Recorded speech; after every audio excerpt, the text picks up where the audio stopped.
Testing a car is, it's like a first date, right? It's all about that initial attraction and keeping cool. Absolutely. The cars, that new car smell, the flattering salesperson, it's like the magic of first impressions. Right. And like Lexi said, it's super easy to get blinded by all that excitement. Before you commit big time, you need a strict vetting strategy. Yeah, exactly.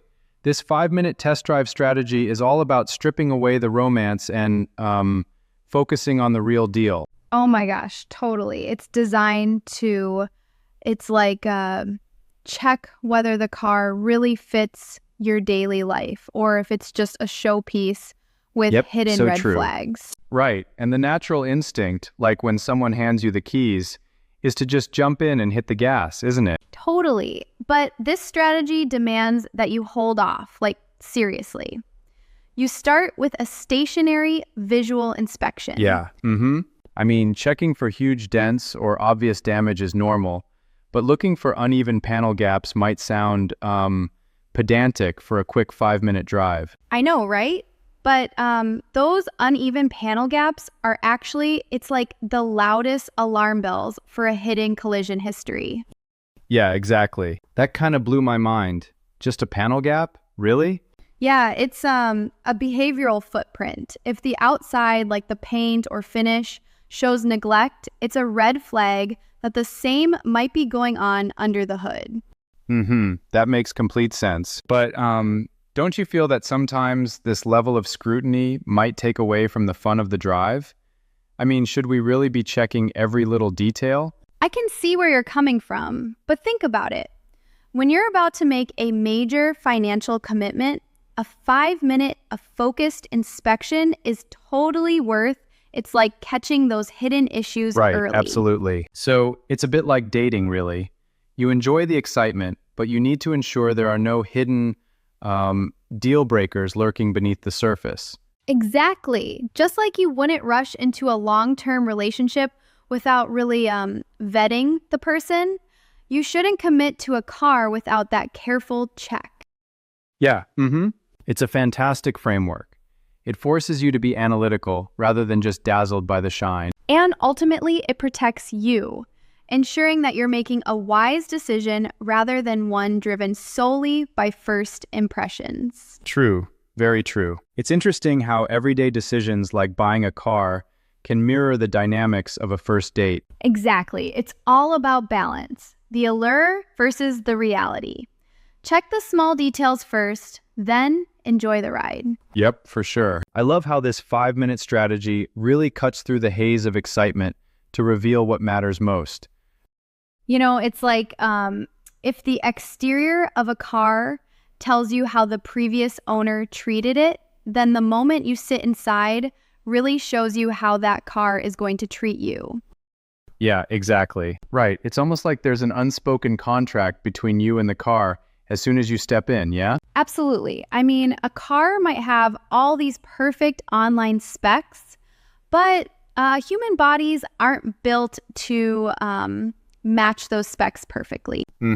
That's so true. So it's not just the numbers on paper. It's really about how the car feels during that first encounter, isn't it? Exactly. If you're like immediately comfortable in your driving position, or if those awkward pillars create massive blind spots that mess with your view, that friction isn't going to just, vanish after you sign the paperwork. And you know what? We tend to think we'll just get used to those little quirks eventually, right? Oh, it really does build up daily discomfort, which just escalates over time. It's like each minor annoyance compounds into a bigger headache. I mean, who wouldn't feel the urge to just, speed off as soon as they settle in? Exactly. The moment the key turns, it's like an adrenaline rush. You're dying to hit the road. But the guide really insists on resisting that impulse completely.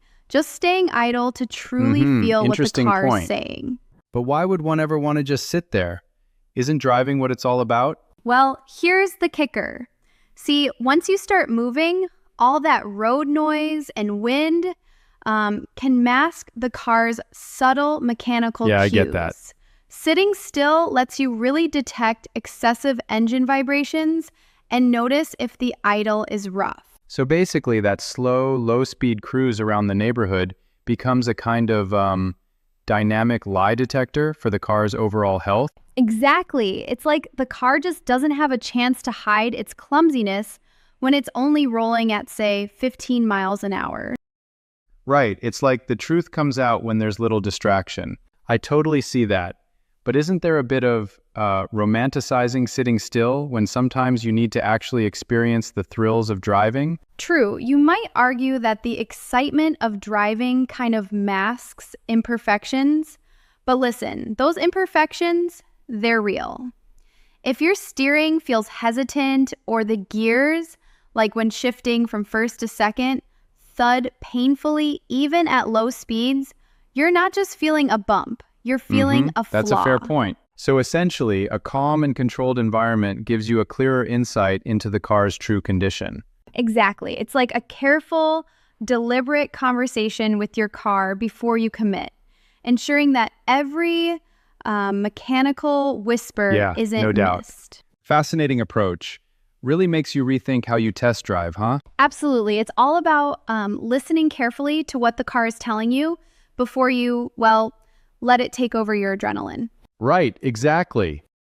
So in a recent discussion, there's this scenario where during a test drive, you notice worn synchros in the transmission that could, cost thousands to rebuild, which is a glaring red flag. Absolutely. Feeling that kind of mechanical wear is like the car quietly screaming that something's off, right? Yeah, exactly. And then there's soft brakes, which almost directly point to worn pads or even issues with the master cylinder. And that's not just a minor thing. Right, because when you experience soft brakes, you're basically getting a sneak peek into potential safety problems, correct? Exactly. But it gets even more interesting when you consider that waiting for the AC to kick in at a low speed can reveal masked issues such as smoke exposure or even water damage odors. Yeah. It's unexpected but crucial diagnostic info. And it's so wild, isn't it? I mean, so many people notice these specific issues. The odd smell, the hesitant steering, or that feeling of being cramped, and still convince themselves the car is a great buy. Right on.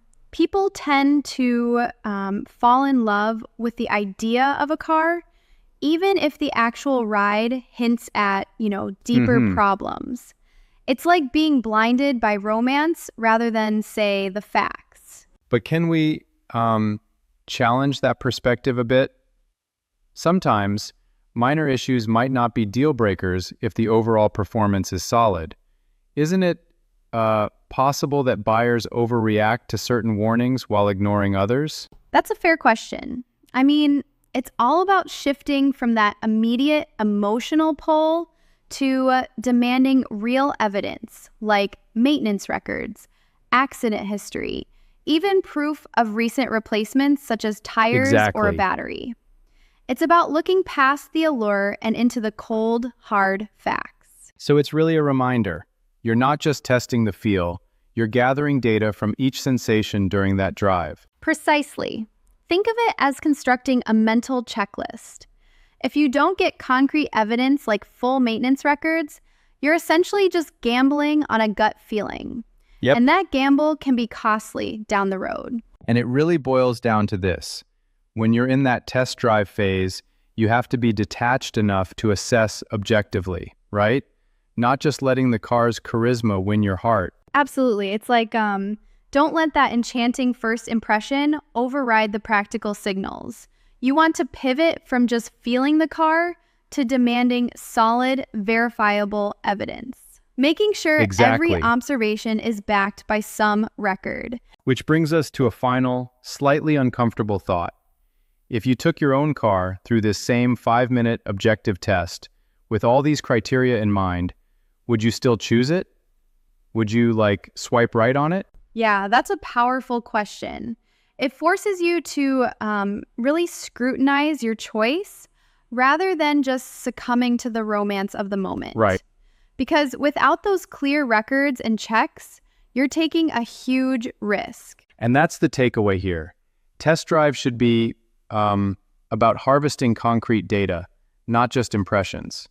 That evidence helps you make a genuinely smart, objective decision instead of falling in love with an idea that might fall apart later. Exactly. Drive, observe, and demand actual proof that every click, every creak, and every odor tells a consistent story about the car's health. Evidence over emotion every single time. So next time you get handed the keys, pause, reflect, and really put the data to the test. Otherwise, you're basically just risking thousands on a feeling. Well said. It's a high-stakes game, and only those decisions rooted in cold, hard evidence protect you in the long run. It's a strategy every smart buyer should adopt.